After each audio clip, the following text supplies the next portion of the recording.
We begin this hour with the race for the Republican presidential nomination in the United States. The contest has now turned nasty just a day after Newt Gingrich's stunning win in the South Carolina primary. His political resurrection has shattered the aura of invincibility that once surrounded Mitt Romney, and it's brought renewed attacks from the Romney camp on Gingrich's character and checkered past. North America correspondent Craig McMurtry reports from South Carolina. His populist pitch against Wall Street, Washington, the media and even his own party propelled the former speaker to victory.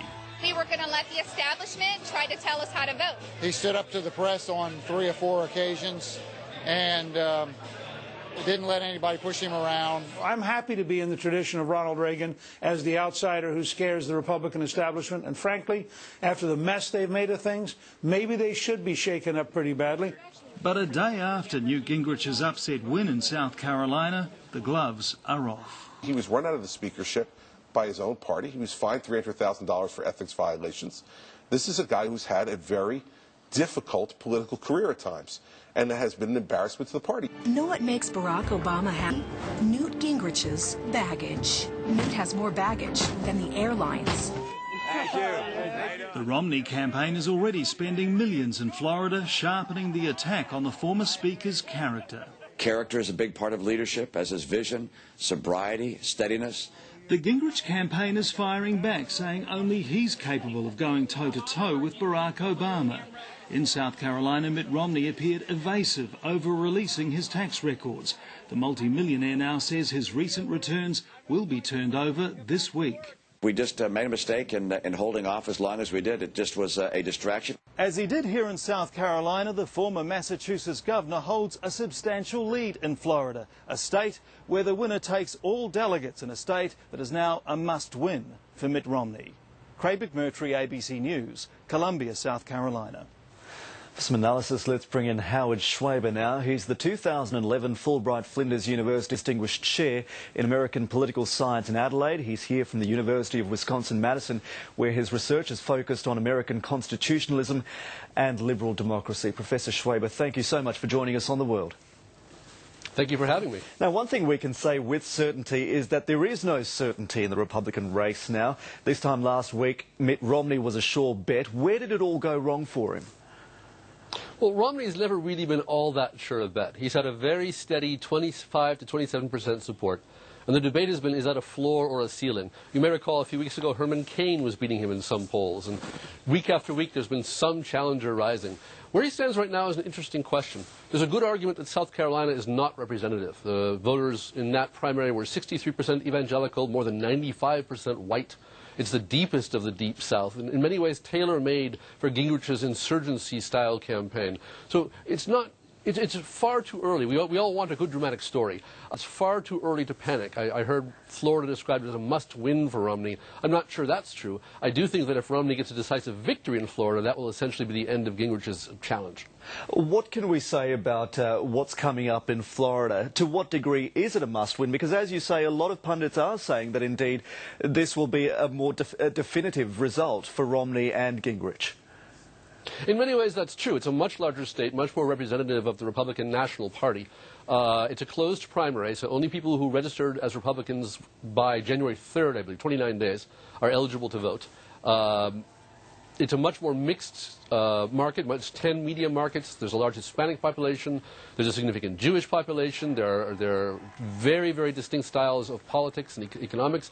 And it's a state in a very, very difficult economic situation, particularly with respect to jobs and housing. So this really is a much more genuine test of how these two candidates play on a microcosm national stage. South Carolina really was tailor-made for Gingrich in many ways, starting with the fact that he's from Georgia, which is right next door. One of the issues, you mentioned housing there, the Romney campaign has brought up the issue that Newt Gingrich once worked for Freddie Mac. How much is that likely to stick on Gingrich going into Florida, where the housing, the impacts of the housing crisis are still being felt? It's difficult to say. All along, we've been waiting for the Tea Party contingent and the evangelicals to coalesce around a single candidate. And it seems they finally found one. But what's very interesting is that those same groups 10 years ago would never have gone for Newt Gingrich. This is the same set of voters who supported George W. Bush. But they supported Bush because he had God in his heart, was like them, shared their values. That's not what they're looking for now. I don't think Gingrich's past matters to that core of Republican voters, because what they're looking for is someone who will take them to the barricades. It's what an historian once called the paranoid style of American politics. Obama's not economically misguided. If you listen to Gingrich, he's deliberately trying to make Americans poorer. The Obama administration doesn't have a mistaken foreign policy. It's deliberately calculating to turn over American sovereignty. It's an absolutely Manichaean language of good against evil. And the core that is supporting Gingrich right now are people who want someone who's a little bit reckless, a little bit out of control, who can be a bomb thrower and take them into battle. The problem, of course, is that that core doesn't extend very far beyond the central base of the Republican Party.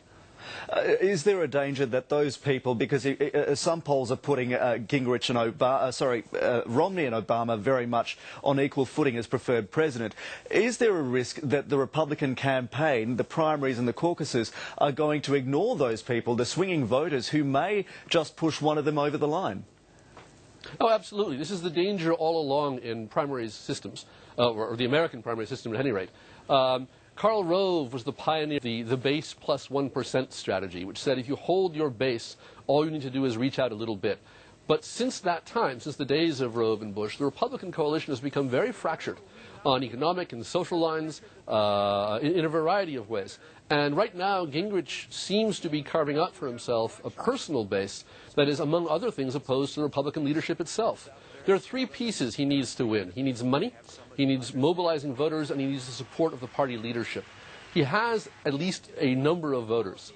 He seems to be able to attract money, at least with a few very large contributors, and there are indications that money will continue in Florida, although whether it will make up for Romney's $7 million of expenditure already is hard to say.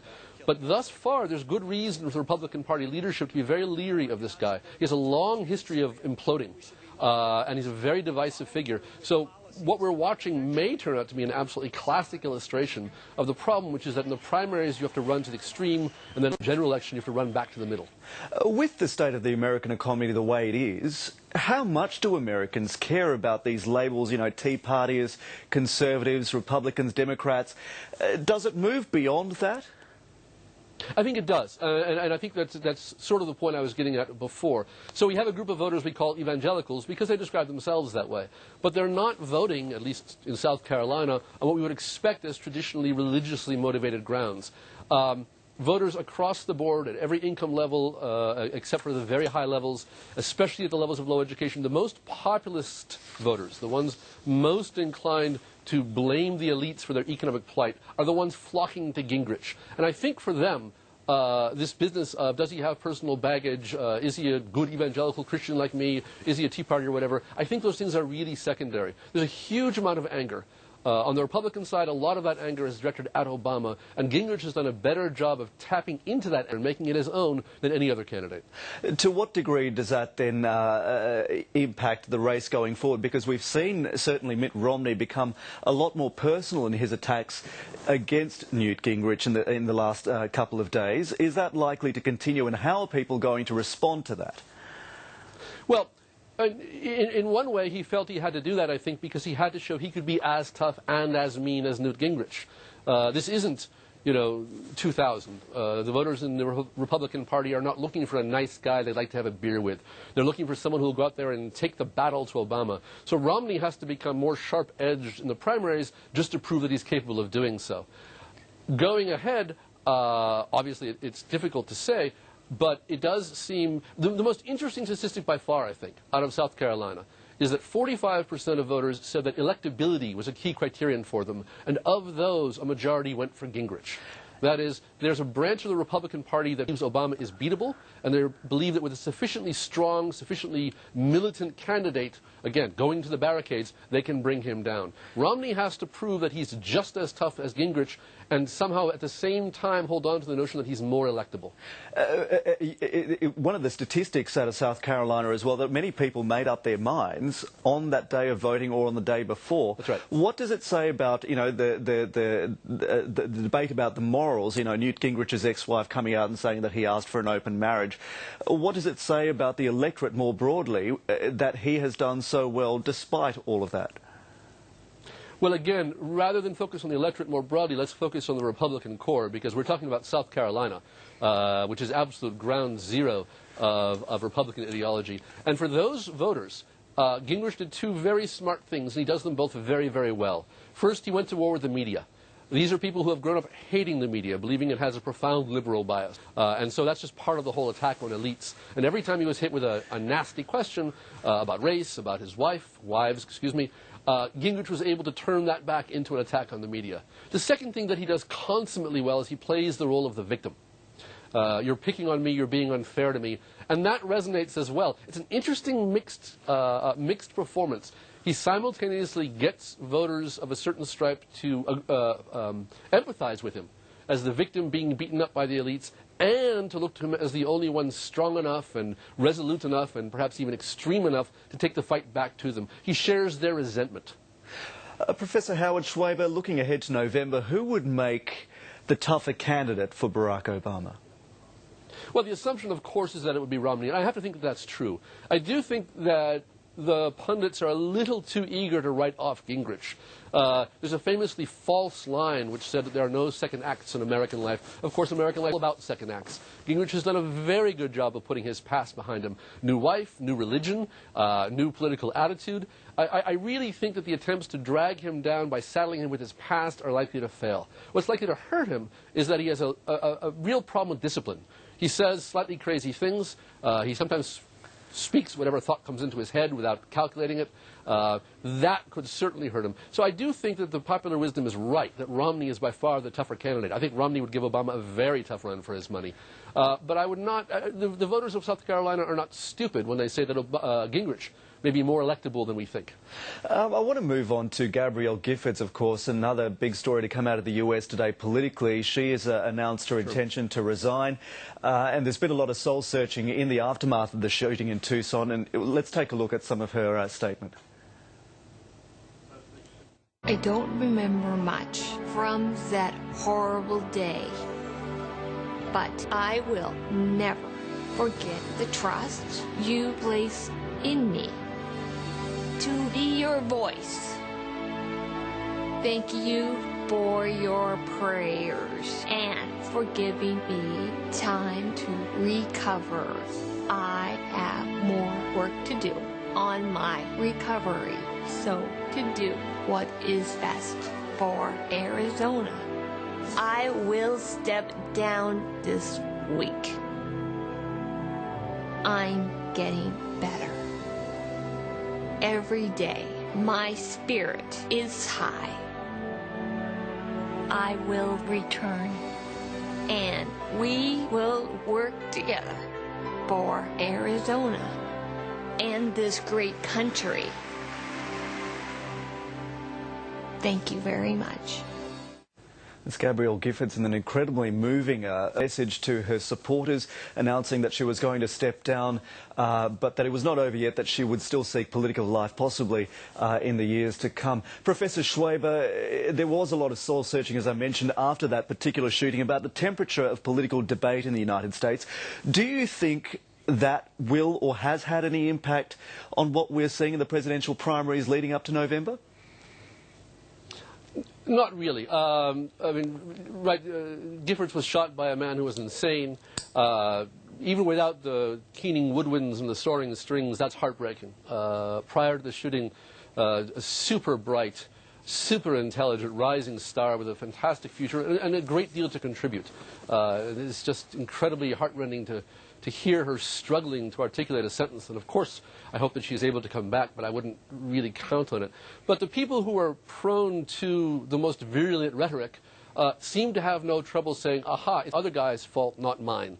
I haven't noticed any particular willingness to tone down the rhetoric. On the contrary, when people have tried to say, see, this kind of shooting is a result of extreme, in this case, right-wing rhetoric, motivating paranoid attacks, the answer is to turn to that same move of victimology. How dare you blame me for such a thing?